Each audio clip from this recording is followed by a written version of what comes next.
Hello everyone. A warm welcome to you all. I'm Vishal, your host for today's session, and I hope you're having a great day so far. And I'm very excited for the brand new informative session of the Masterclass series organized by the Institute of Product Leadership. Now, before we begin today's insightful session, I would like to give a quick introduction to the Institute. The Institute of Product Leadership is Asia's first business school, providing accredited degree programs and certification courses in product management and product leadership. The Institute has partnered with multiple universities. It was founded in the year 2012 with a singular mission of creating 10,000 product leaders in this country. And ever since, the organization has designed and delivered programs in collaboration with various institutes, universities, and corporates to the senior working professionals to help them make career transition into product leadership. The Institute has built and developed a community of over 4,500 plus alumni, successful, in fact, leading the product data and design teams across the world, across 600 plus companies. You can find more about the institutes and the programs offered on our website. Let me just quickly paste the link in the chat box. Well, today's session is on transforming insights into action, mastering decision-making strategies. Once our speaker for today's present his insights, we will open up for Q&A. Please keep your questions ready. You can also post your questions in Zoom in the Q&A sections. Well, take advantage of the other opportunity, folks. Engage with our esteemed speakers with some good and intriguing questions. All right, then, folks, moment I've been waiting for. Before we begin this session, let me kickstart this session by welcoming and introducing today's speaker. Nilesh Nayak is a strong and technology leader with extensive experience in building applications and system products across both computing and telecom domains. Now, with 3 decades of experience in the area of telecom and computing, he has successfully led R&D initiatives and managed large-scale projects. His expertise lies in building businesses from ground up, driving stakeholders' value by cultivating a culture of innovations and fostering results-driven teamwork. He held a number of leadership roles in engineering management and product management. At Ericsson, he has been working on the development of a cloud-based management product for SD-WAN solutions from the ground up, overseeing both the strategies and engineering aspects. Previously, he was with Unisys, where he led research and development of fabric-based solutions on Intel platforms, cloud aggregators, and application product. Well, he has worked with Sasken Technologies as a general manager, engineering, and Lucent Technology as a product manager, where he worked on telecom switches and networking equipment. He also holds an engineering degree from University of Mumbai and has completed an executive leadership program from the London Business School. You know what? A very warm welcome to you, Nilesh, and I'm very excited to have you here with us today. I hope you're doing well. Thank you, Vishal. Absolutely. Great. All right, then, without any further delay, the stage is all yours, Nilesh. So hello everyone. So today's session is on decision making, right? So as we go through this session, one of the key things that we will learn is all of us make decisions every day, right? And some of the decisions can have a higher impact. In some cases, the impact may be lower, but what is important is to really look at how can we make effective decisions. So in today's masterclass, what we learn is some of the strategies that are involved, the models. We can look at frameworks that we use for decision making. We can also go through, what can impact decision making. And one of the biggest things that impact us in decision making is our biases. Okay, so what we will do is we'll also run some polls, and this is going to be very interactive from that perspective. I really want all of you to submit to the polls. I want to really understand what everyone thinks on these various questions that we may have. And at the end of the session, what we will do is we'll basically wrap it up, to look at essentially how can we make decision making better. All right. So with that, let's go to the first slide, and this is a quote from Stephen Covey. Now, some of you would have read this book. It's called Seven Habits of Highly Effective People. And it says that everything in this world is done twice. Okay, once in the mind and then in the outside world. So what it means is that essentially all your actions are first thought through, right? First conceived mentally, and then you actually put that into action. Now that essentially means that that your whole process of thinking, decision making, looking at choices, first happens in the mind. And before we actually take the next step of putting the thoughts into action, really shows how important decision making is, because success and failure of the action actually depends on how well you have thought about that in the first place. Okay. So with that, let me actually go into talking about what is decision making. Okay. So decision making is a process, right? It's a cognitive process. It's a process of the mind that involves choosing a specific course of action from multiple alternatives. Now, there could be multiple choices that you have. And then how do we actually decide from these choices? How do we really determine outcomes based on the path that we select? Right? So every action that we take, whether it's a routine action, something that you do on an everyday basis, or it could be a complex action. A routine action could be, deciding what shirt do I wear in the morning, right? Or what clothes do I wear. And a complex action could be, what are the decisions that you would take more from a business perspective, right? A strategic decision. Now, in all these cases, every action involves decision making, right? But what is key is to make what I had said earlier, informed and effective decisions. Now whether it's decisions which help us achieve the personal goals, life choices, health choices, whatever, or it could be professional goals, which is related to career, or it could be organization goals. Right now, organization goals are more about the business outcomes, more about market perhaps, and the decisions here could be simple decision, and most of the decisions that we make are actually simple decisions, but they could be very complex decisions, and that requires you to perhaps do a lot of analysis, a lot of foresight. It's like playing chess, right? You need to start thinking a few moves in advance on the impact of that, and a lot of your decision making process will actually help you to arrive at the right decisions. Now, I talked about multiple decisions, right? So my question to all of you, and you can put that in the chat: how many decisions do we think we make in a day? Okay, please use the chat and just put some numbers.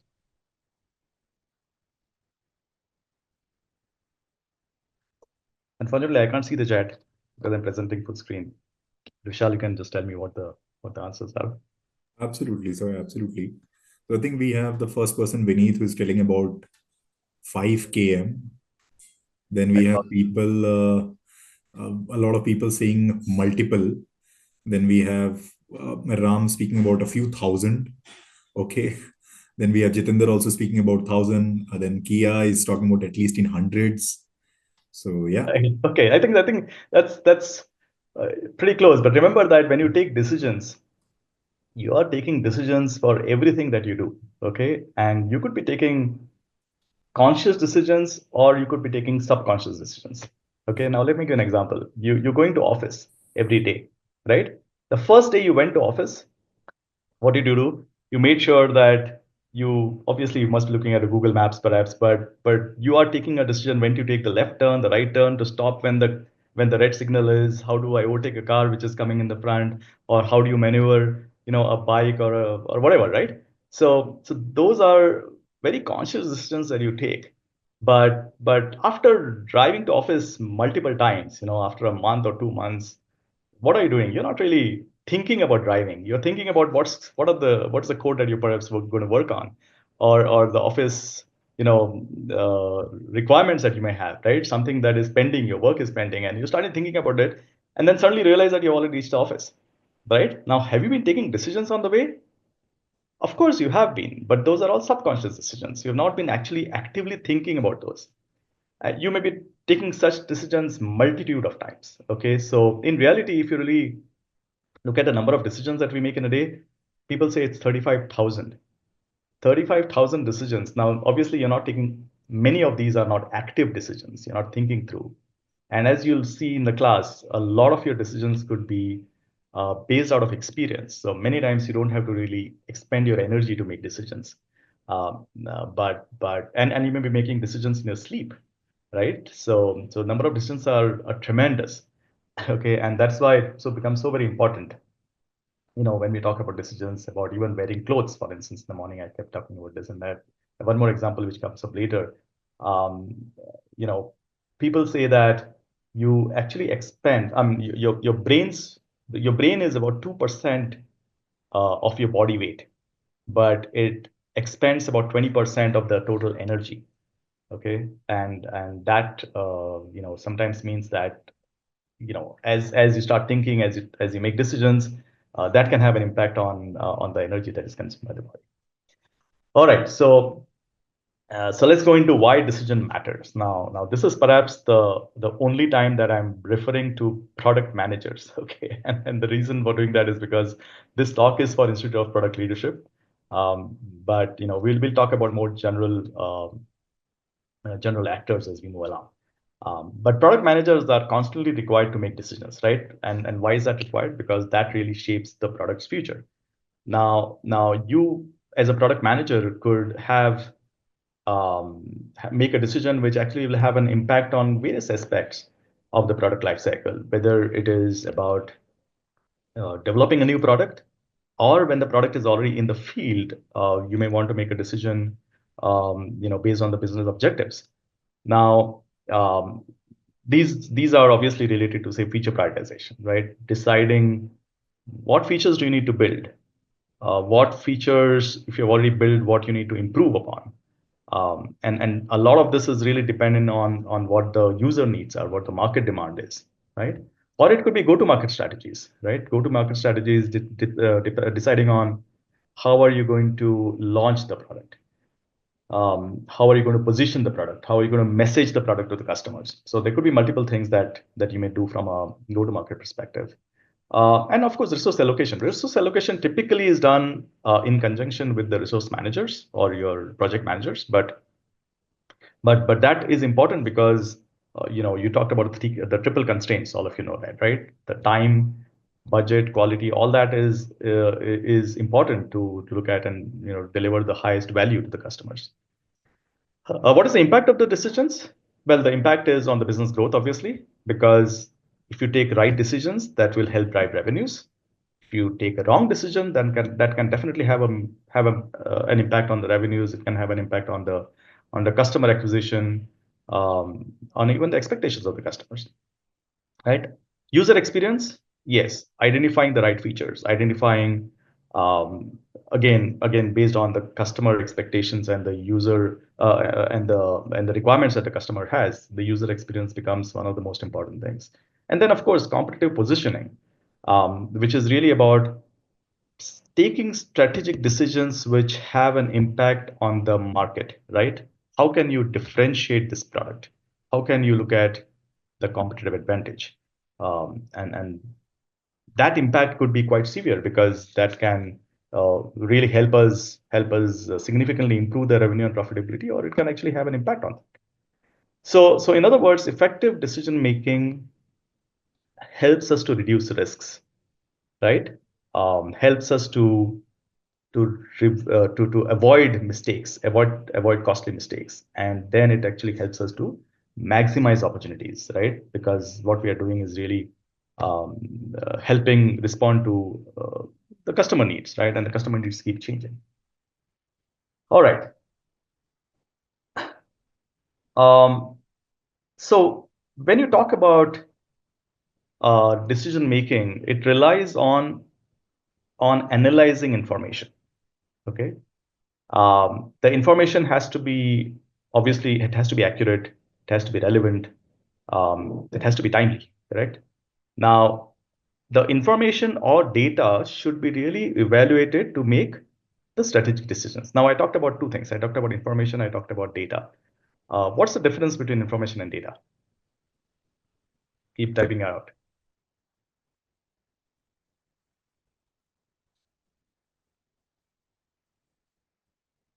Okay. Let's see if I can see the chat.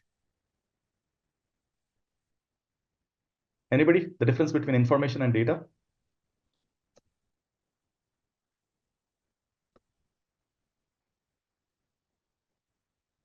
Okay, I can't see the chat, but let me just keep going, and I'll definitely look at the chat later, perhaps.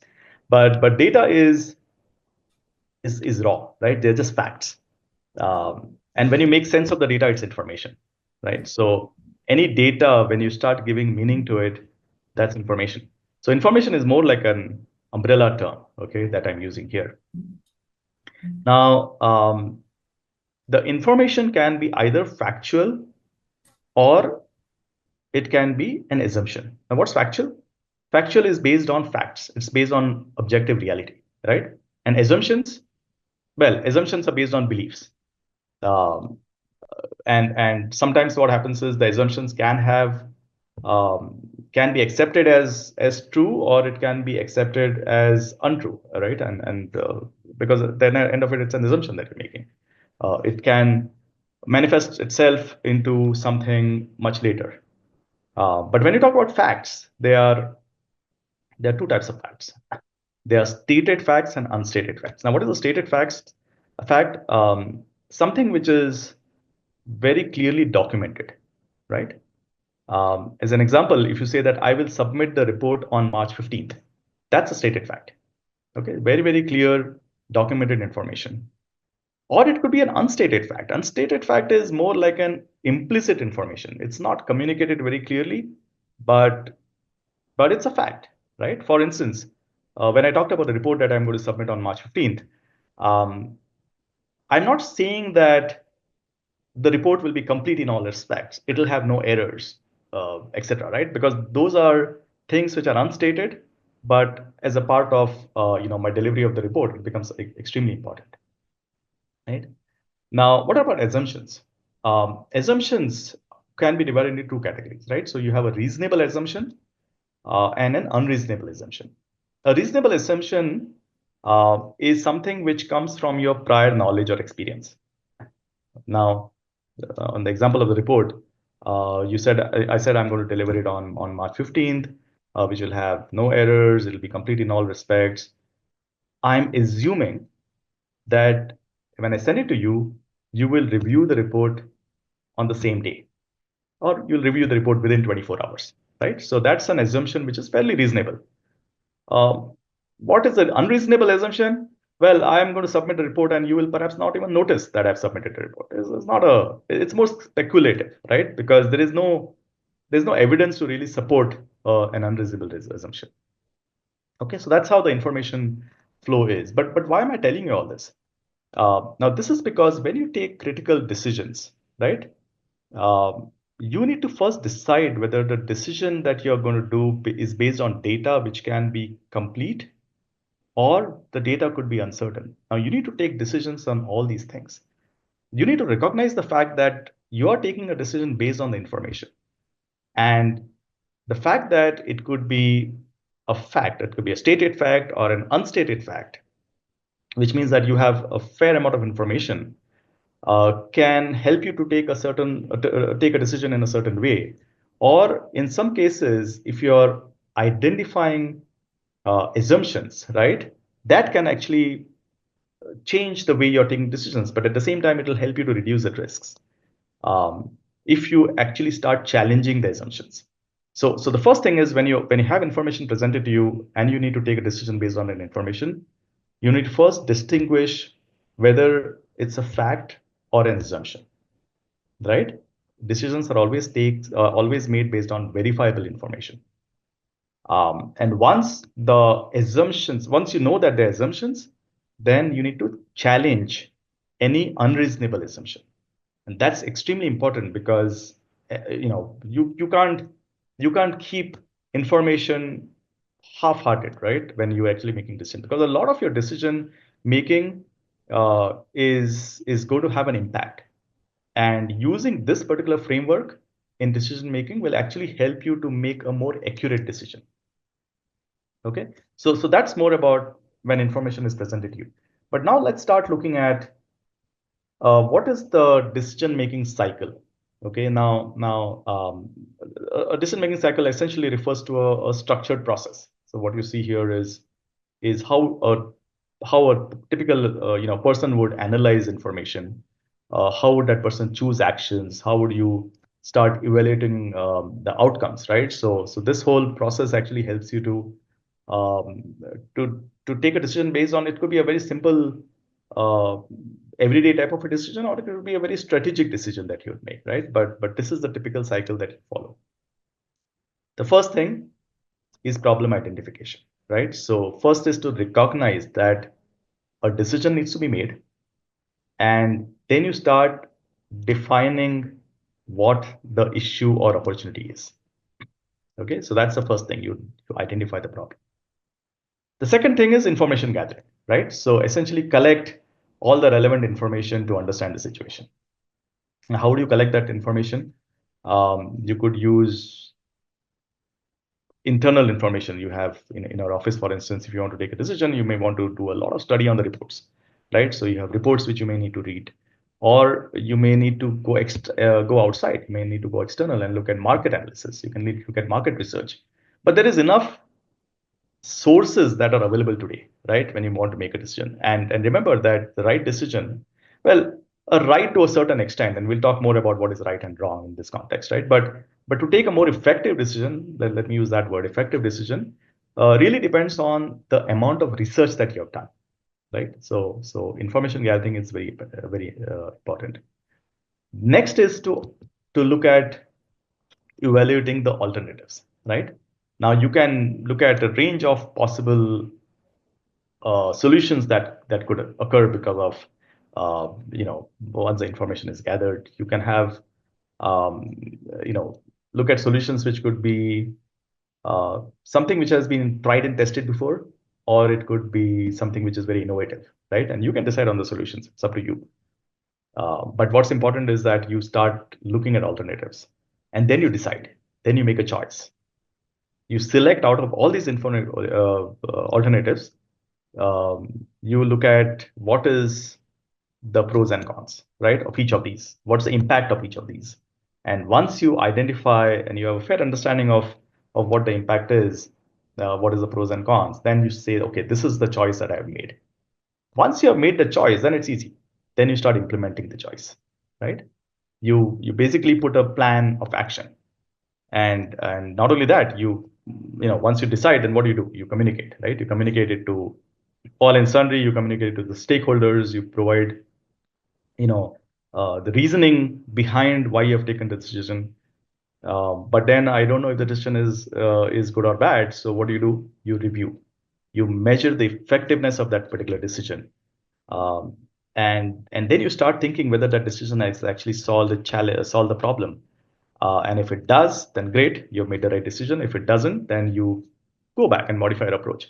Now, if you follow this particular cycle, then it actually helps you, and especially the last part, right, when you review and adjust, is really about your experience, right? And some of, as you go senior in the organization, you're obviously able to make decisions more quickly, you're able to make decisions more effectively. And the reason for that is because of your experience, because you've been able to take decisions along the way, and then that decisions have been good or they have not been effective. You've gone back, you've made adjustments, and perhaps you've made changes to the way of thinking about it. Maybe you've realized as you go along that, well, the most important thing is information gathering, which means that the more information I have, the more sources of information that I collect, it helps me to make better decisions. Maybe the way you have looked at the pros and cons of the solutions is needs to change, right? Because you need to, or maybe you need to brainstorm with your seniors and then figure out whether the decision that you made is the right decision or not. Okay, so this is the whole cycle. As you'll see, it's also one of the models that you'd use in decision making. But then there are quite a few models, okay, and what we call as frameworks. What I'll do is let me take you through some of the frameworks, and I've just brought in some, the n number of frameworks. I'm sure some of you must be already using some of these frameworks, or maybe even studied these frameworks. And in some cases, you may not have used it, but it's a good idea if you want to use some of these frameworks going forward. Okay, so let's look at Eisenhower matrix. Now, this is a very simple things. I'm sure a lot of you would have gone through this, right? How do you prioritize tasks based on urgency and importance? So essentially what you do is you divide the tasks into 4 quadrants. You have urgent, not urgent, important, not important, right? Now, what do you do with urgent and important quadrant? Well, it's urgent and it's important. So you have to do it very quickly. You have to immediately work on that and make sure that it can be completed. Then you have urgent, not important. What do you do with that? Well, it's urgent, so it has to be done now, but it's not important, which means that if you're a senior person, don't have to really worry um, about making sure that it's something which can have a higher impact. So what do? You delegate it to others. If it's important, but it's not urgent, you have to do it. You have to work on it. But you don't have to work on it today, right? Because it's not urgent, but you need to work on it. So what do? You schedule. You schedule it for later. You put it on your calendar. You say that, okay, this is something which I'm going to do it next week, but I will do it. And what do you do with not urgent, not important? Well, actually, you don't have to do it at all, right? Because anything which is not urgent and not important, why do you even worry about it? So identifying these uh, tasks, right, and then and actually deciding to work on it in this particular manner really helps you to um, not. I mean, this can actually be used for time management as well, very significantly. Okay, because many times a lot of us have very limited time, but then there are so many things in front of us. We need to really decide on what we do and what we don't do. Okay, so this model actually works very well, and I use it quite extensively. Of course, we don't have to draw the quadrants. You can just decide in your mind and then decide, what you're going to do, what you're not going to do, what are you going to delegate, what are you going to schedule for later. Then there is RICE scoring model, and I don't know, and this is perhaps used definitely for product in product management.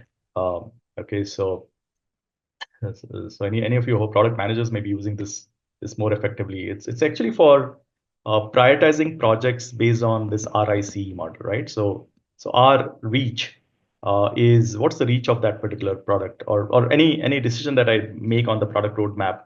How many users will it impact, right? How many users will it reach out to? The impact could be how significant would the impact be to the users?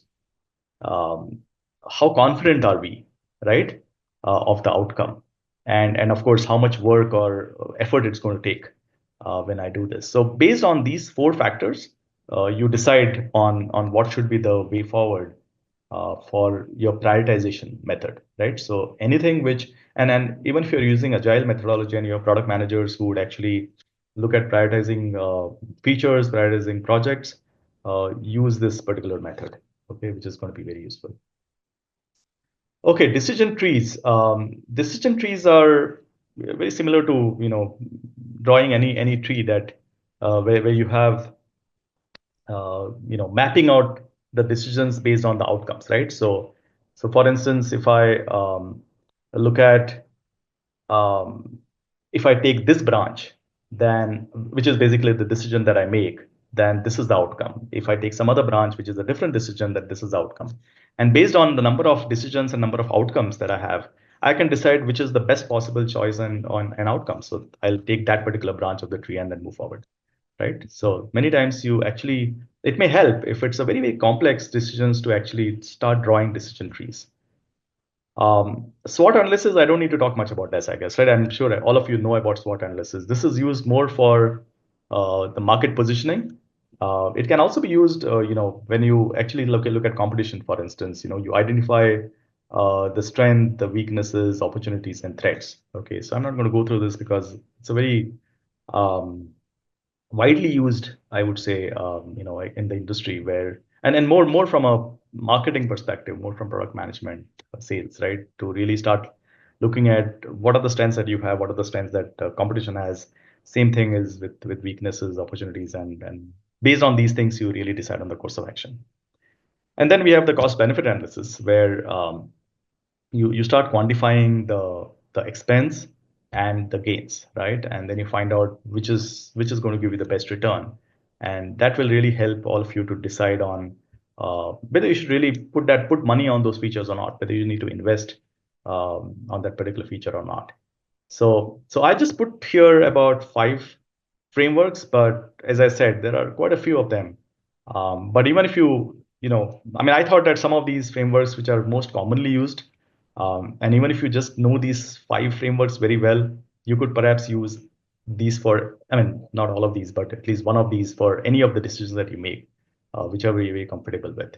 And that can help you to really make the right decisions as well. Okay. All right, so we talked about so much of making decisions, but obviously, a lot of times you actually reach a stage where you're very exhausted, right? And I talked about the fact that 20% of uh, you know your brain uses 20% of energy, right? Now, obviously, if it uses 20% of energy, you want to figure out how to reduce the mental exhaustion. Now, why is this important? Well, if your mind is exhausted and you've reached the stage of decision fatigue, then you're not going to make the right decisions, right? You're going to have poor choices. You'll make more impulsive decisions. You will sometimes even avoid taking decisions. You'll say, "Okay, I'm not going to decide. I'll give it to somebody else to decide." Um, Now, you don't want to reach this stage, right? Because, and the best thing is if you feel that you've reached a stage, um, you have to, of course, do the things that I mentioned here. I'm going to go through each of these, but it's important, especially if the decision is critical, that you have to have the right frame of mind. You need to make sure that if the decision is going to have a larger impact, and remember, all your decisions have impact. Some may have a much larger impact and larger risk. Then you better make sure that you're taking the right decision from your perspective, right? Now, whether it's the right decision overall or not is a different thing. We'll talk about that later. But from your perspective, are you making the right decisions? Now, you will easily realize that you've reached this fatigue. Okay, you'll find difficulty in making decisions. You'll find that you want to avoid. You want to say that, okay, I need to decide today, but no, I'm not going to decide today because it's too much. I need to think through it, and I'm going to decide tomorrow. So procrastination happens on decision making, or many times you say that, okay, I'm just going to give this particular task of decision making to my boss, okay, or to my colleague or whoever else, right? Because it's difficult to make decisions because I'm feeling mentally drained. If that happens, then and you have to take a decision. You can't procrastinate. Um, you have to do these four things. The first thing is simplify choices, right? You narrow down your options. You just um, cannot be looking at n number of choices that you have, because the more the choices, the more difficult it is. It's a very reverse thing in marketing concept. Okay, though I'm bringing this in more from a marketing perspective. It's nothing to do with decision making, but a lot of manufacturers actually have multiple products of the same type, and that makes your your decision making difficult. To give an example, you go and want to buy a shampoo. Well, there is no shampoo available in the store, right? You've got tens of shampoos with different types. Forget the brands, but the same brand will have different types of shampoos, right? And then you will make it even more difficult to decide, okay, which one do I pick? So simplify choices, right? Narrow down the options. The second one is prioritize. Focus on taking the most critical decision first, because that is when your mental ability is at its peak. Um, right? So identifying the high impact decisions when you're not reached that particular level is very important. So start prioritizing. Third one is automate routine decisions. Okay, now this is very important because that saves mental energy. Okay, now you heard of Mark Zuckerberg wearing the same T-shirt. Have you heard of that? Every day he just, anytime, anywhere he goes, it's the same T-shirt. I mean, it may not be the same T-shirt, but it's the same type of T-shirt, right? So why does he do that? Because even if you have to get up in the morning, stand in front of your wardrobe, and then decide, okay, which shirt I'm going to wear or which dress I'm going to wear today, takes your mental ability, right? And that, because that decision can actually take some energy out, and just by eliminating that energy completely and saying that, okay, I don't need to decide what I'm going to wear because I just pick up that t-shirt which looks exactly the same, actually saves you a lot of things. So you could do that, automation for multiple things, right? You don't have to decide on what I'm going to eat. Well, I'm going to eat the same thing every day. Not can't be as bad as that, but yes, I mean, reduce, try to make less decisions for something which you can be automated. And maybe you're already doing that. Okay, it's just that you're not aware. And of course, the last one is something which I don't need to say much, because it's about taking breaks, recharging yourself, and that's not just for decisions, but anytime you feel exhausted, it becomes important to start taking breaks and go for a short walk. You know, just clears your mind, right? And that helps you to uh, to recharge to ensure that you are making decisions more optimally. All right, I wanted to just bring up one more concept before we go into models, and this is called zero-one decisions in crisis. Now you've heard of the zero-one decisions, right? So that there's no gray in between, yes or a no type of decisions. But it's important for you to understand this concept. So it's a little complex, and it's complex also because human beings are complex, right? But in case of any crisis, and crises are actually rare, right? Um, they're unpredictable, like COVID-19 happened. That was a crisis. But anytime there's a crisis, it threatens individuals, it threatens organizations, it threatens societies, uh, and and there could be a crisis in an organization. Maybe you're going through a very bad quarter, right? Bad quarters are okay, but very bad quarters could be a crisis, right? And typically, what happens during crisis, people tend to make these zero-one decisions.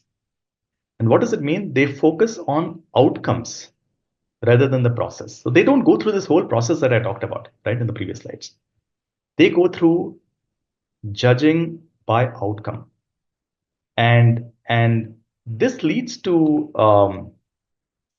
what we call as an outcome bias, which is essentially um, where people are judged based on results rather than how decisions are made. And this is very important, especially in organizations where sometimes you may think that, okay, I'm not being judged by all the hard work that I've put in.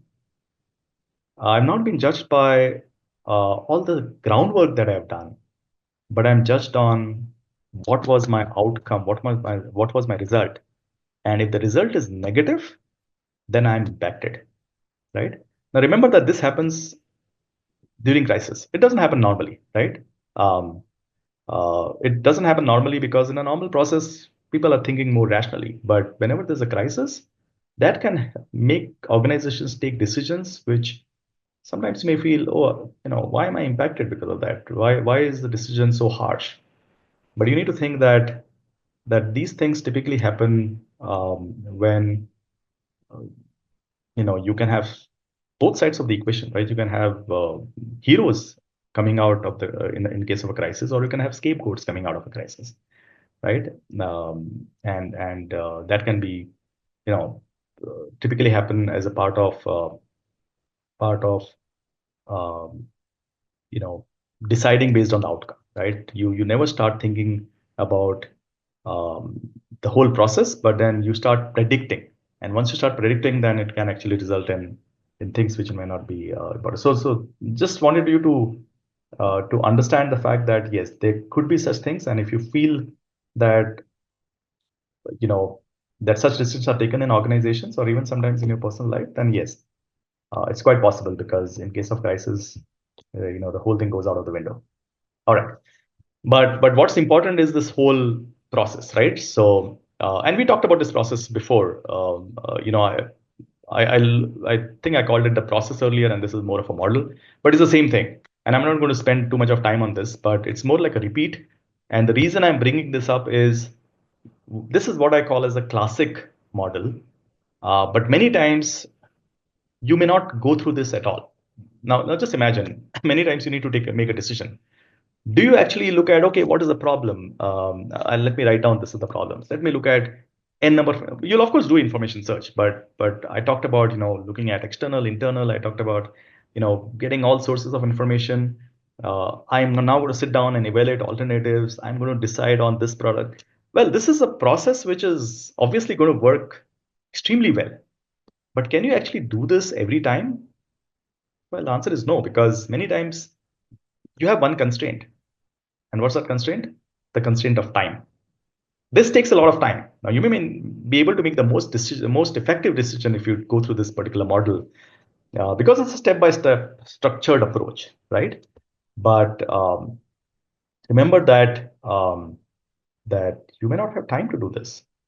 Okay. Now, if you don't have time, then what is the option that you have? Um, Well, there's one more problem with this particular model. Well, I wouldn't call it a problem, but one of the limitation of this model, right? What's the limitation? That, of course, we talked about time, so it's important that you have time. You also need to have all the information, right? You have information which has to be uh, facts, as I put in the previous thing. Maybe assumptions, but reasonable assumptions, which you need to understand very well. What if your information is incomplete, right? I talked about information search, where you need to have um, all the sources of information available. But what if you don't have all the sources of information, right? Um, Many times you look at this whole model and you assume that we are all rational human beings, right? You will take the best judgment um, based on what's right for everyone. But you have biases, and I'm going to talk about biases going forward, and you'll realize how those biases can have an impact. Now these are things which are not accounted for in this model, right? So then what do? You can't go through this whole process, which is time consuming. What you look at is a new decision making model. Now, what it means is that you are deciding based on limited information. Okay, this is actually called the bounded rationality model. Okay, that means you have limited information. You're rational within limits. Okay, and what you are doing is you are choosing an option. You're deciding on an option which is good enough. It is not important to be the absolute best option. Now, absolute best option, as I said, requires you a lot more time, a lot more information. But with limited information, you are choosing an option which is good enough. Now, settling for this acceptable solution um, can actually help, right?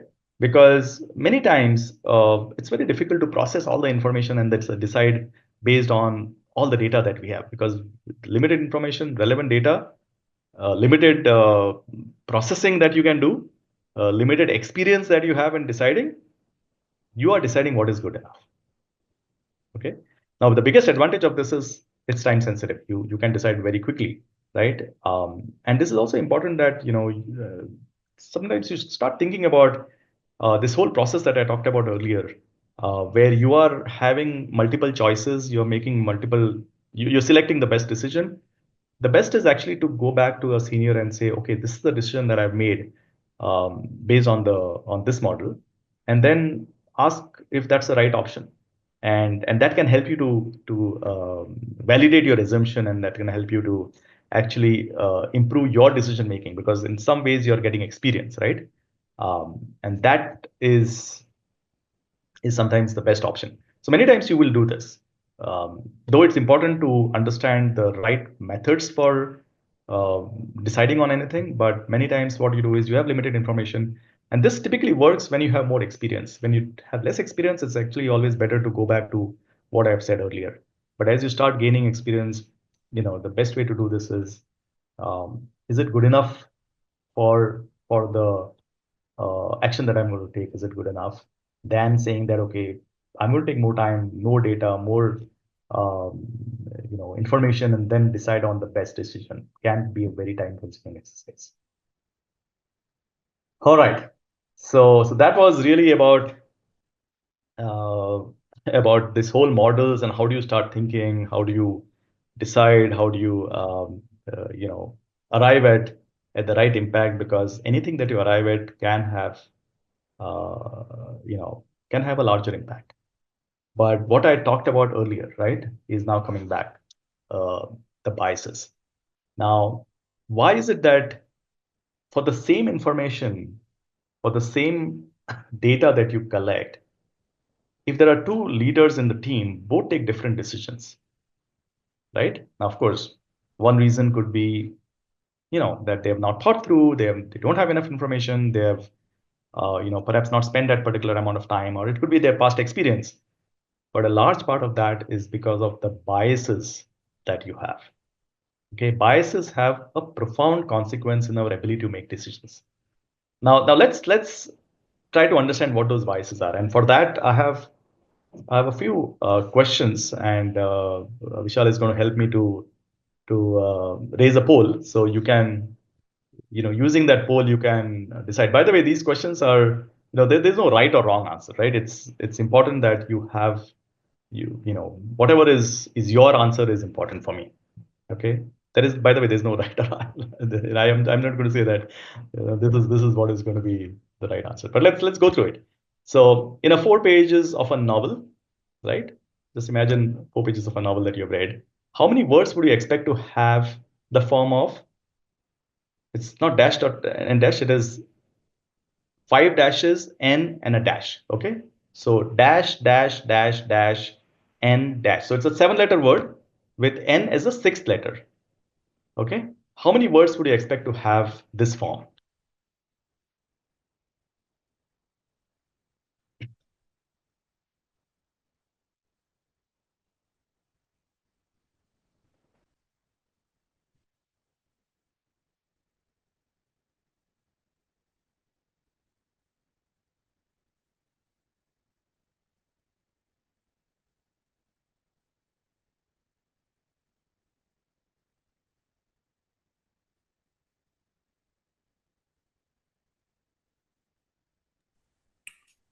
Nilesh, are you able to see your screen? I have. I'm able to see this. Yeah, Thanks. great. Okay. Some of you have answered. Would others want to participate? Would like to participate? We'll just wait for another few seconds. As I said, it's just your view, and there's no right or wrong answer. Just look at what you feel. Oh, I have stopped the poll actually, Oh, you Nilesh. thought that's fine. Yeah. Okay. Now, well, I've noted what the answers are, and as I said, it's not important what is right or wrong, but what is important is how do you answer with respect to the next question. And the next question is, and you can run the poll again, Vishal. In a 4 pages of novel, how many words would you expect to find that have the form dash dash dash dash ing? So it's the same similar to word, but has ing as the last 3 letters. Okay, so your poll starts now.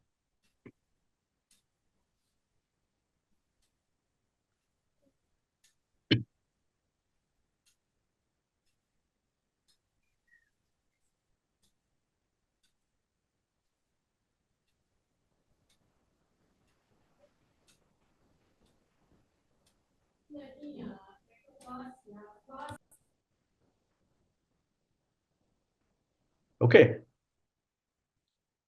All right. So I think, it's not surprising that a lot of you have said, that there'll be a lot more words, right? In question 2 as compared to question 1. Now, what does this show you? By the way, you can see my slides, right? My slides are still visible. Yes, Nilesh. Okay. So most of you actually responded with a higher number for question 2 rather than question 1, right? Now this is if you really look at the response pattern, this should be incorrect. Why is that? Because all the words ending with ing will also have n in the 6th letter, right? So the frequency of the words that end with ing should not be larger than the number of words with n as a 6th letter, isn't it? Because I'm sure you'll find more words with n in the 6th as a 6th letter than just the ing towards the end. Now, the reason for this aberration and why all of you or most of you actually gave a higher number for question 2 is because ing words are more retrievable. Correct? You're able to recall these words. I mean, I can think of n number of words ending with ing. But if I ask you how many words do you know with n as the 6th letter? Well, I can't recall words, but now you will be because you know that n in the 6th letter is also an ing, right? But when you took this poll, you didn't know that. So it's more about the fact that, well, I could recall the words easily when it's ing, but not when n was the 6th letter. Now, this example just talks about retrievability from the memory, right? Which is really about judging the frequency of the event by the availability of its instances. But imagine this actually can have a much larger implication when you actually make a decision. Okay. The fact that we can easily recall things which are available in our memory can actually have an overweight in our decision making process. This is something which you need to just understand. See, these biases are there with everyone. Okay. What is important is when you make decisions, you need to actually understand that there are biases like these which exist. Okay. And then just make sure that you eliminate those biases when you start making decisions. Um, now I'll tell you how this actually helps in reality. Okay, I'm assuming that some of you are from Bangalore, right? If not all, but if you um, want to buy, let's say you want to shop for some clothes, okay, textiles, shop for clothes. Where would you go? Okay, you'll go to Commercial Street, you'll go to Chickpet, right? I mean, these are the places you'll perhaps go. If you want to eat street food, if somebody says, okay, can you take me to a place where you can eat, get good street food? You'll perhaps go to BB right? If you say that, okay, I want to buy luxury brands, where will you go? You'll go to UB City. Now, do you know why this is the case that you'll find all luxury brands in one place, all food items in one place? It's because it's influenced by the way consumers think. Okay, so it's easy for you to recall a place when you say luxury brands. It's easy, to be influenced by the way you start searching for that information in your mind when you look at a particular commodity, and that's why some of these things actually help in some ways, but you have to just be um, you know you have to be cognizant of the fact that yes, that there is this particular availability heuristic which can actually hamper decision making. So how do you avoid this? Right? So one of the things that you would do to avoid this is instead of basing decisions on something which is easily, there's a recency effect also. I don't know if you've heard of this recency effect. That means, and this becomes more important, when you actually have appraisals. Okay, and this is the time for appraisals, right? So some of you, and if your leaders should sometimes think that okay, a recency effect is okay, something which has happened in the last 3 months is more important than something which has happened in the first quarter. Just because I'm able to vividly recall information in the last quarter, but it's just that you need to have that in mind as a leader when you start doing appraisals, saying that it's not about the recency effect, but it's about the whole year's performance that you need to take up, right? So actively seek out objective data statistics. Use trusted sources. Okay, look at expert opinions. Look at doing some verifiable data. Looking at research when you actually form your judgment. Okay. Also, it's also important to start questioning your judgment. It's very important when when you decide on something, start questioning, saying that did I decide on that because it stood out?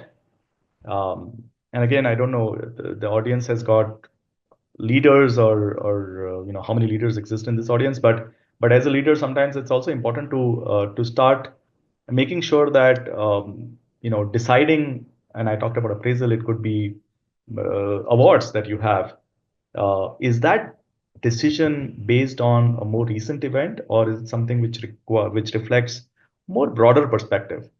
That questioning is very important. Okay.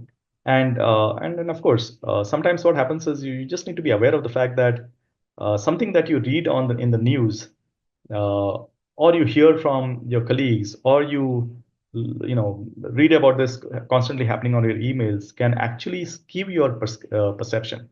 Okay, and that you just need to be aware of that. Anytime you take a decision, first thing is are you questioning the judgment? All right, good. Uh, uh, you know, uh, Participation from the audience, and I would like more people to participate now. Okay, so you have this question, and maybe Vishal, if you can run this poll. So let people read this. The question actually comes in the next slide. Okay, Linda is 31 years old, single, outspoken, and very bright. She majored in philosophy. As a student, she was deeply concerned about the issues of discrimination and social justice, and she participated in anti-nuclear demonstrations. Now, rank order the following. Now, what I would do is, I mean, this is like about ranking, but what I would like you all to do is select three of these. Okay, you don't have to rank because There's no ranking here. But can you just pick three that you believe uh, is what describes Linda? Pick any three.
Okay, any more? We'll just give another few seconds.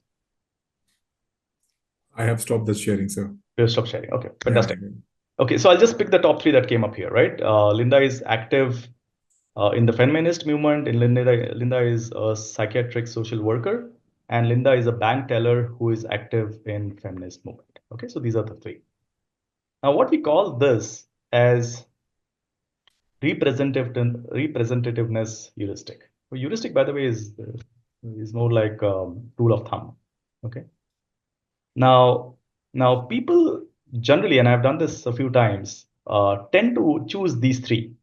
Okay, because they believe that it's quite likely that she's a bank teller, she's a feminist, right?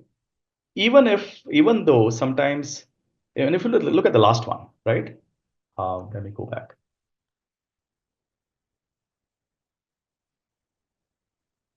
Yeah.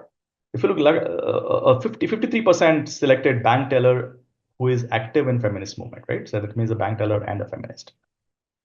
Now, remember that if you just go by the probability theory, the chance of two events happening together, bank teller and a feminist, is always less than, or at least equal to, it's less, certainly less than the chance of either of the events happening.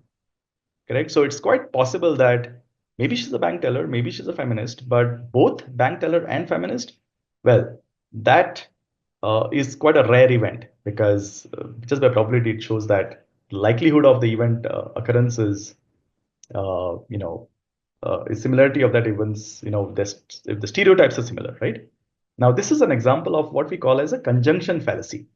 Now, this conjunction fallacy happens when people mistakenly believe that the combination of two events is more likely than one event happening. And I'm sure quite a few would have thought that, you know, the last one is more apt because it has both. But if you really look at it, well, because there was an and in between, and the fact that, you know, these were two events in a single sentence, the likelihood is actually less, right? So this is sometimes it's just quite common when we start thinking. And why does this happen? This happens because, you know, of the fact that people tend to rely on this heuristic. They make judgments based on how much a particular scenario seems to be more fitting their stereotypes. Okay, and you don't actually look at the actual probabilities, right? So sometimes what happens is the very fact that the statement said that Linda is concerned with social issues fits more into the feminist stereotype, right? So a lot of you actually selected that. Some of you selected as a bank teller, and that was because the statement which said philosophy major. Um, so sometimes you start believing that, well, Linda is both a bank teller and a feminist, which statistically is less probable because of the fact that you have two qualities in one.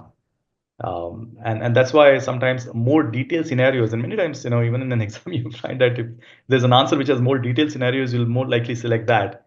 But that always is a problem, and that's something which you need to avoid.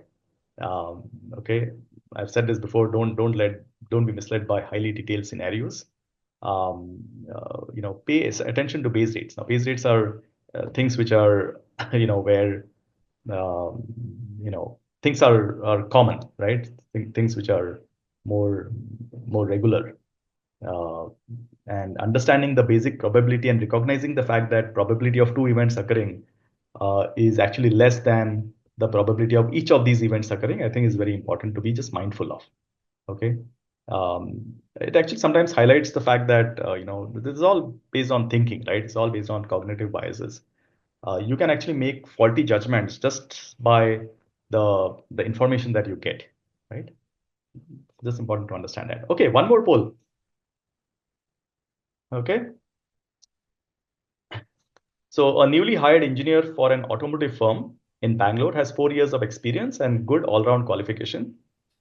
When asked to estimate the starting salary for this employee, my secretary really knows nothing about a professional industry or Bangalore. Guess the annual salary to be 15 lakhs. What's your estimate? Okay, now why don't you just put in the chat, because we don't really have a poll here, but just put your numbers, what you believe is true in the chat, so that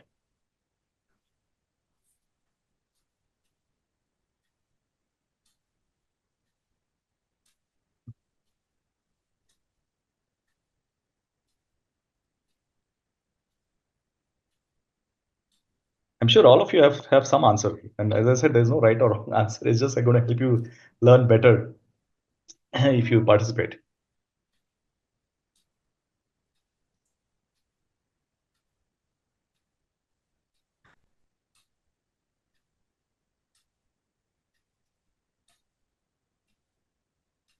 Okay. I can't see the polls, Vishal, but So make it easier for you.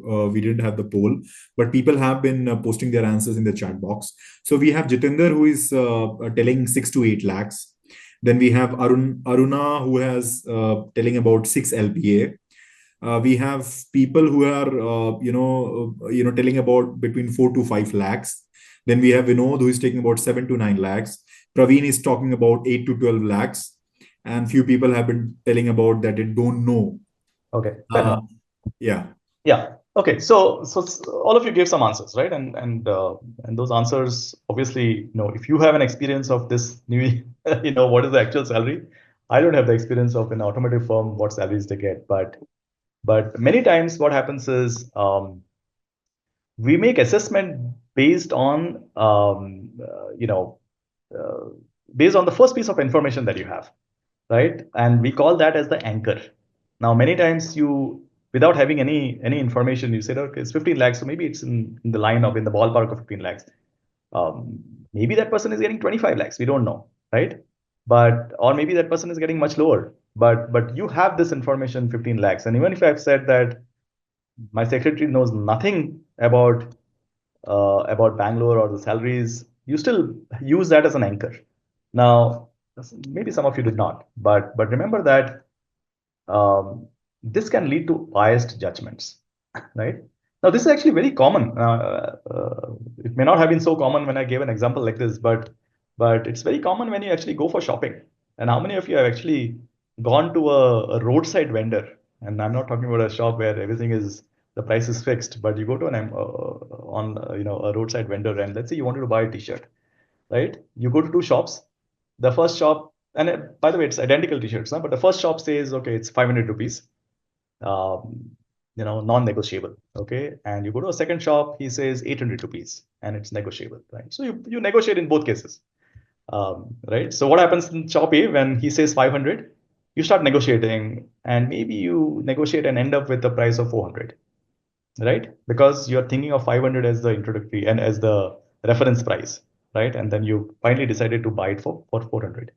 In the second shop, he said 800. So you start negotiating and maybe you settle down for 600, because your initial reference was 800, right? And so you start negotiating. And then you're perhaps very happy in case of shop B because you've got a better deal, right? He said 800, I've been able to negotiate for 200 rupees. Even though the t-shirt was exactly the same, and maybe you have overpriced, you have paid more for the second deal than the first one. Um, And this is also true when you start negotiating salaries, by the way, right? When you start negotiating salaries, what's the first thing that you're told? What is the first thing that you're told? The first thing that you're told is never give out your number because that becomes an anchor, right? And that's true for negotiation of anything, right? You also want to hear from the other person the number first. You don't want to use any anchor at all. The moment a number is out, that becomes an anchor, and then everything decides around that salary. Salary is an example, right? But the problems are because of the fact that there is insufficient anchor adjustment, and of course, there's a lot of overconfidence that comes up, right, in both these cases.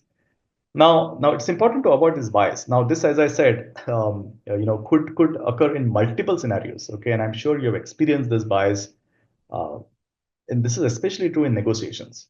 Okay, how do you avoid it? You need to be aware of the initial information. Recognize the fact that you're anchoring your decision based on the information that is provided to you, which could be arbitrary by all means, right? As an example that I gave.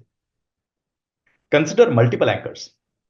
What does it mean? You gather information from multiple sources before you decide. Don't decide on the number that one person gave you that information. Well, in the shopping example that I gave, it makes more sense to actually go and shop in multiple places, and then you decide what's the right price for that particular T-shirt. Maybe the right price for that T-shirt is 400 and not anywhere close to 800 that the second shop was talking about, right? But that became an anchor. Um, Once you have one anchor, try to imagine the other extreme. Sometimes what happens is, uh, and if you are very good negotiators, you'll perhaps start with, if somebody quotes a T-shirt which is 800, you start with 400, right? And then you start negotiating up. Now this is, trying to really look at other extremes. Look at alternatives, right? Because many times having multiple options actually helps you to reduce that particular bias, and that can actually help you to look at information which is from multiple sources, information which does not help us to influence the decision that we would make, but you're using these to actually come back with more realistic pricing than what the output is. All right, so let's go to one more example. Okay, and this requires a poll. Bangalore is preparing for an outbreak of a deadly disease that is expected to kill 600 people. Two alternative programs have been considered. Which one would you favor? Okay, you have to vote on program A, where 200 will be saved. If program B is adopted, there is 1/3 probability that all will be saved and 2/3 probability that no one will be saved.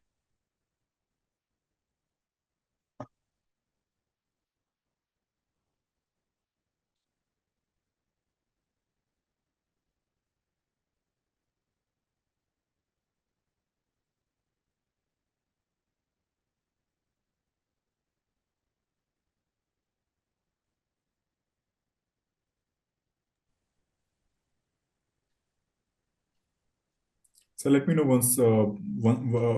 when I should stop it. Yeah, I would want many people to participate because this is something which I'm sure you know uh, it's something which everyone should be able to understand, right? So it's not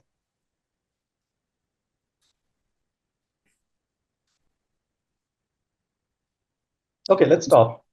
Okay, sure. Okay, and then Let let's me go to just the show next you. question. Should I? I'm sharing the result to you, sir. Yeah, I can see the result. Yeah, you can share the result. Okay, okay. Should I launch the last poll as well? Yes, the next question is very similar. Okay. Um, did you launch it? 1 second, sir. I'm facing a small issue. Okay. Okay, yeah. Go. I've launched the poll right now. Yeah. Okay.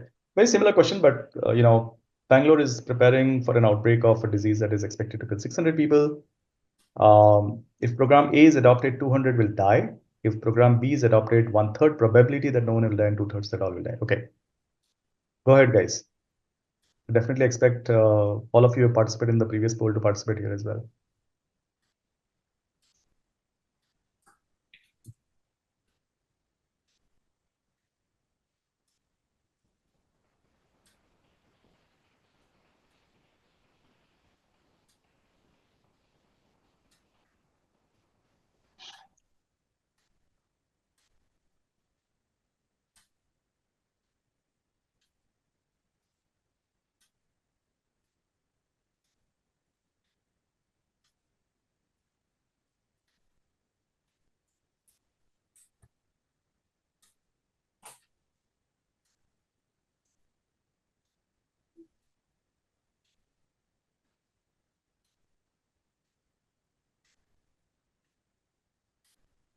All right.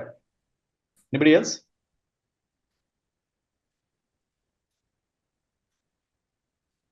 Okay, so this is an example of what we call as framing. Okay. I was actually frankly a bit surprised about yours. The first one, uh, first response was more in line with what I've seen others. The second response was not in line with what I've seen. Okay. And typically what happens in case of framing is when faced with a choice of sure gain and a probability of bigger gain, we tend to choose, we tend to choose the sure gain, even if the expected value of the gain is larger in the probability case. Okay. In the reverse case, when faced with the choice of a sure loss and a probability of a bigger loss, we tend to choose the probabilistic outcome. Okay. In other words, generally, people are more risk seeking in the domain of losses and risk averse in the domain of gains. Okay. Now, um, everything depends on how the choice is presented to you. Okay. And you'll be very cognizant of that particular fact, because many times, your decision doesn't depend on, I mean, of course, it depends on the, on how you think, but it depends, and it can get influenced by the way things are presented to you. Okay. And you have to be very cognizant of that fact. Let me give an example. Let's say somebody in the family has to undergo a medical treatment. Okay, you go to hospital one, and hospital one says, uh, we have to, she has to undergo a surgery, and the surgery has 90% success rate this surgery has 90% success rate. Okay, now you go to a second opinion, right? You go to hospital two, and the doctor there says, well, she has to undergo a surgery, but there is a 10% chance of failure with this surgery, right? Now the information is the same, but where will you go? Both the statements actually give you the same factual information, that the likelihood of surgery's success and failure, but the way the statements were framed, you're more likely to go to hospital A, right? Hospital one, right? Why? Because the way it was framed very positively, 90% success. In the second case, it was framed negatively, right? The doctor said 10% failure, though both said exactly the same information. But why did you go to hospital A? Now, this is where sometimes framing bias happens, right? The emotional response to a statement I mean, you can get influenced by how the statement is presented to you, rather than the content, rather than the statement fact, right? The fact was the same in both cases, but the way it was presented to you actually started, a feeling of emotions within yourself, right? And that actually made you choose hospital one, uh, you know, which don't know if that's the right or wrong decision, because your decision should not have been based on this statement, but based on various other factors, right? But your decision was based on this statement, and how it was presented. So humans generally tend to, be sensitive to potential losses, okay, than gains. Now, I don't know how many of you are investing in the stock market, right? And then when you see a loss, how do you react to a loss, a 10% loss versus a 10% gain? I'm sure many of you actually feel more sorry for the loss than the 10% gain, right? You should be equally happy if your stock has gone up by 10%, but invariably you actually feel more sad when the stock has gone down by 10% than the equivalent of being happy. And that's because of the way, this framing bias happens. Um, I talked about, uh, the consequence of this. Um, in terms of the stock market, there's another thing which happens in the stock market. When you actually have a 10% loss, what do? You buy more, right? You tend to take bigger risk, and which actually means you're throwing good money after bad. And in general, this actually escalates commitment to a losing course of action, because the stock has fallen by 10%. It's quite likely that you should not be putting in more money. but invariably you end up putting more money, and then you start using the term, which says your what's the word that you use? Uh, you know, uh, you're pairing off, right? The losses that you have. So how do you pair off the losses? You buy at more low prices. Okay, how do you avoid this bias? Now, by the way, all these things that I've talked about is just the fact that you need to recognize that there is a bias, right? And the moment you recognize that you have this particular bias, you start reframing the information. You consciously reframe the situation. You can ask yourself, if the information that you got was presented to you differently, how would you react? Whether your decision would change based on the way it was presented to you. You should look at seeking objective facts, right? Focus on raw data. You focus on underlying facts. You start looking at a lot more information than just the way the information is presented, right? Also, just being aware of the emotional responses, and I talked about being aware in even the previous things, right? Biases. Just being aware of the fact that the information that the framing can start triggering emotional reactions within you, and those may not always be rational. That is good enough for you to maybe take a decision which is maybe based more on logic than just based on what is the presentation in front of you. And of course, goes without saying, right? Not true for just this one, but start getting opinions from others, because everyone has a different perspective.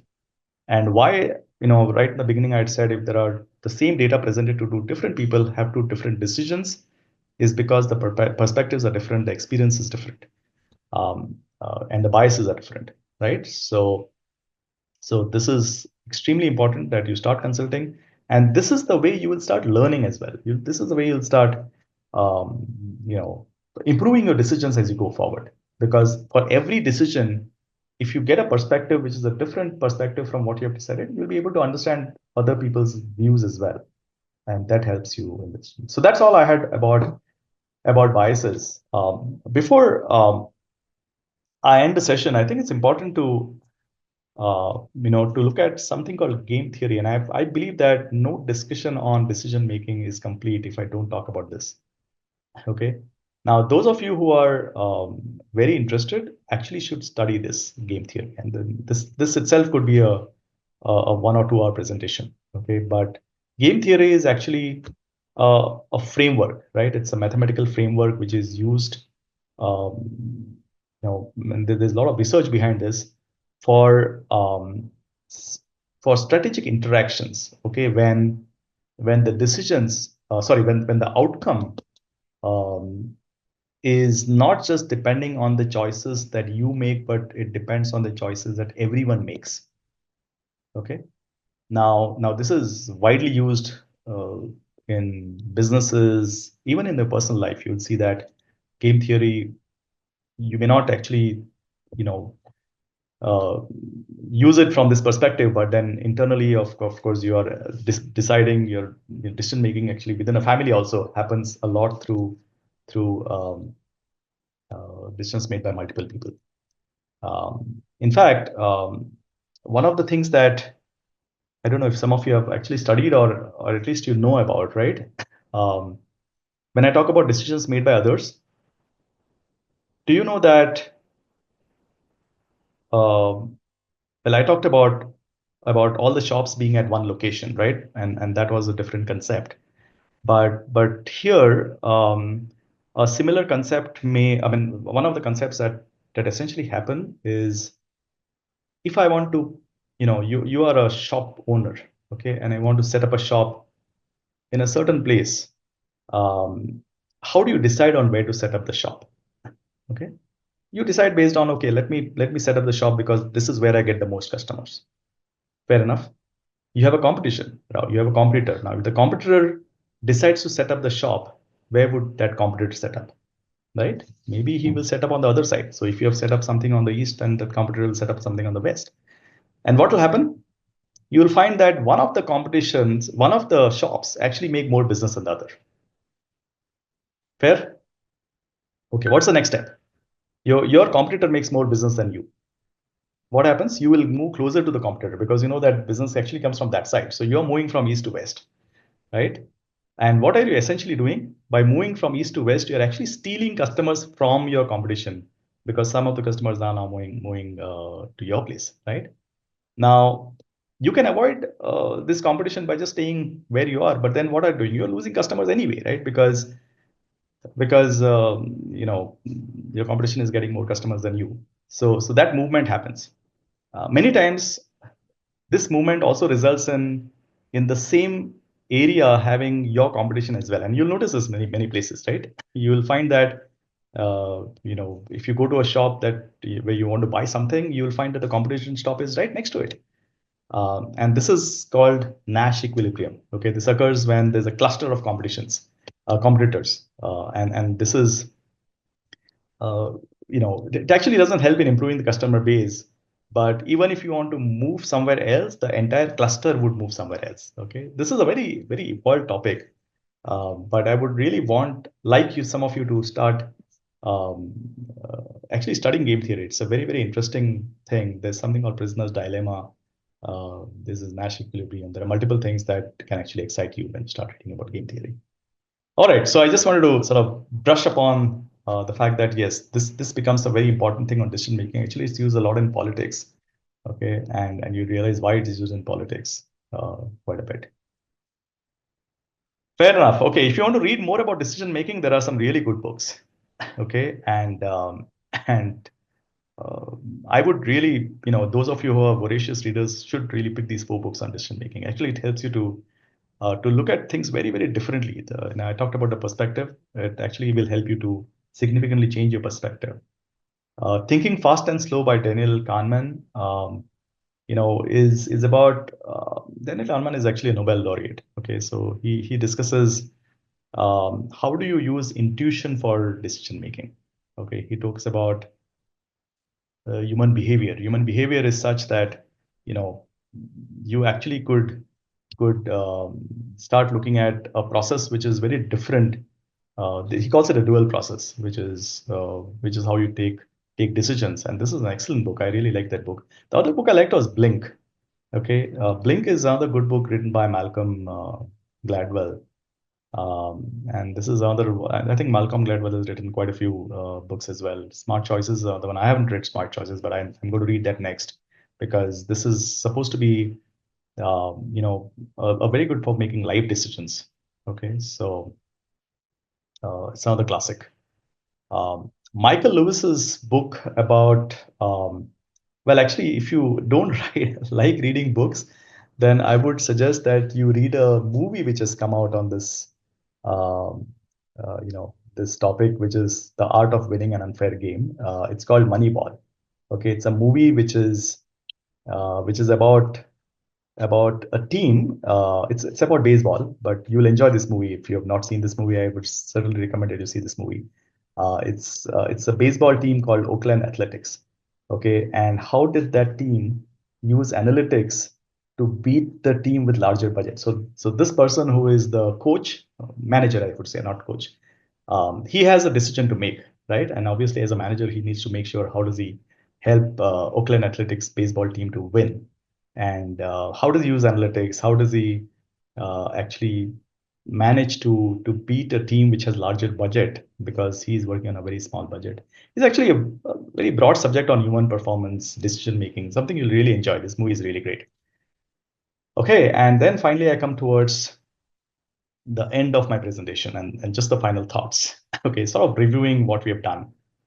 Remember that decision making is a skill. Okay, it's a skill that can be developed. Um, it's not and this is something which you will excel as you move forward, right? And the best way to excel is use some of the techniques that I talked about. And decision making is a very very important skill to own, especially when you start growing up in your organization. What do you do as a leader? You just make decisions, right? And something that you absolutely have to develop. Use some of the techniques that I've used. The other thing that you should do, and which I've talked about in my presentation, is once you make a decision, then it's always good to validate that decision through your seniors, right, and understand their perspectives. Make sure that when you take a decision, um, are you having any biases that can color your decision? Okay, and many times it happens. As a leader, this happens many times, and that's why you have good leaders and not so good leaders, because recency effect and all those things are something which obviously should not color your decision making. And then finally, of course, keep learning, keep practicing, keep reading, keep understanding, keep you know thinking about how you have made decisions, what's the approach that you have taken, and that will actually help you to improve your approach to making better choices as you go forward. All right. So thank you very much. I know it took about 1.5 hours of the presentation, which I thought would be useful for all of you, because decision making is one topic which I know can have wide implications in how you think. Thank you so very much. So, it was like, it was really a brilliant session. Really great and, thought-provoking insights. Really liked your, quick points. I have taken a note also. I mean, the first definitely when you started the session, which was like people make 35,000 decisions in a day. So it was kind of an eye opener, right? And definitely, I'm going to read this game theory because I too myself in my profession have to take decisions, and hopefully, I will take some key takeaways from this book and the other book as well, which is Thinking Fast and Slow by Daniel Kahneman, which was intuition based decision. How I can know more about it. It was really great. So right. I am, folks, if you have any questions, please feel free to ask Nilesh. This is the moment. Uh, if anyone have questions, just let me know. I will quickly uh, unmute folks. Okay, I see that. Okay, I can see some questions, so maybe I can take the Yeah. first question. I think the Aditya Nikam has asked, when do you choose RISE over cost benefit analysis? Okay, it's a good question, because both these are decision making tools, right? Now, RISE is specifically used for prioritizing projects. Okay, so when you have to prioritize what you need to do, and this is again, I'm going back to the organizations, right? If you want to prioritize using quantitative measures, okay, especially when you're talking about product roadmaps. Um, so for such things, you need to use RISE. But when you use cost benefit analysis, when it's about a decision on investment, okay, so anything which requires you to take a decision on expenses that you need to put in for a particular project, what are the gains that you would get, what's the best return that you would get, right? In such cases, you typically use cost benefit analysis. Okay, but both these are extensively used by product managers. Okay, do unconscious decisions follow decision-making cycles? Well, remember that when you take about, actually it's not unconscious, subconscious decision-making is how I put it.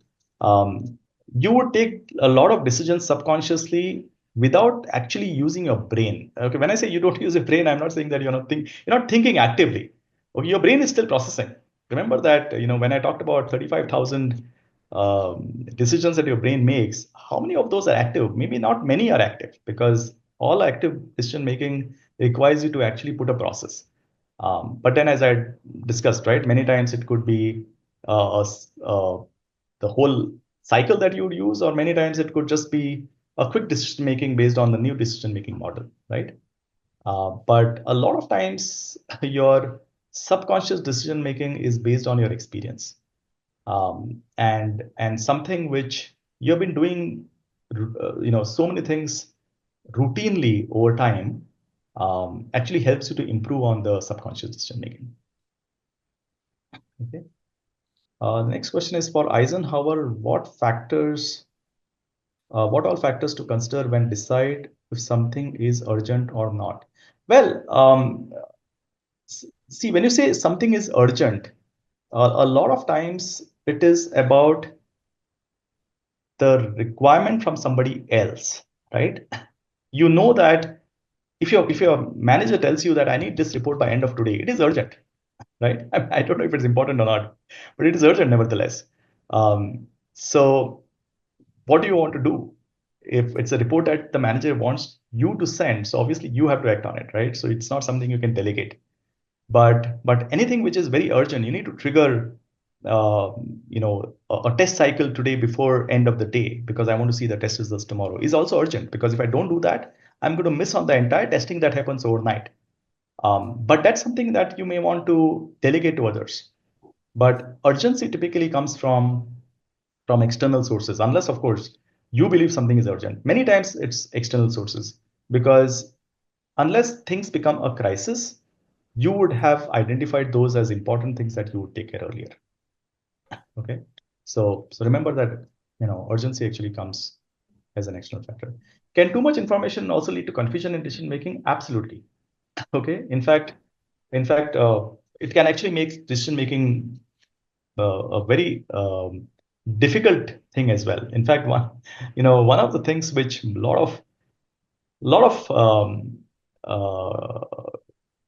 of manufacturers would do, and the example that I give you about shampoo, right? This was actually an experiment which was done um, for cheese brand. Okay, it's called Laughing Cows. So this was the manufacturer of Laughing Cows. I don't know if it's available in India, but they basically obviously manufactured the cheese brand and they put it on the shops on the store, and their sales was okay, not very good because there are multiple such cheese available, right? So what did they do? They actually came back with six brands of the same type. Okay, very little difference. Just like your shampoo, one is it takes care of a hair fall, something else maybe a dandruff, but at the end of it, it's the same shampoo, right? It's the same base. So this Laughing Cow actually did that. They released six products, and they found that the sales went up significantly. Why did the sales go up? Well, they just gave more choice to the customers, right? And by giving more choice to the customers, that made their decision making more difficult. And invariably, what happened when the decision making is difficult is, you just tend to pick up things which are more in number, right? So you see six cheese of Laughing Cow and two of the competition. I'll pick one of the six. Okay, so you're absolutely right. It becomes difficult. But now one of the things that you need to be wary of is the impact.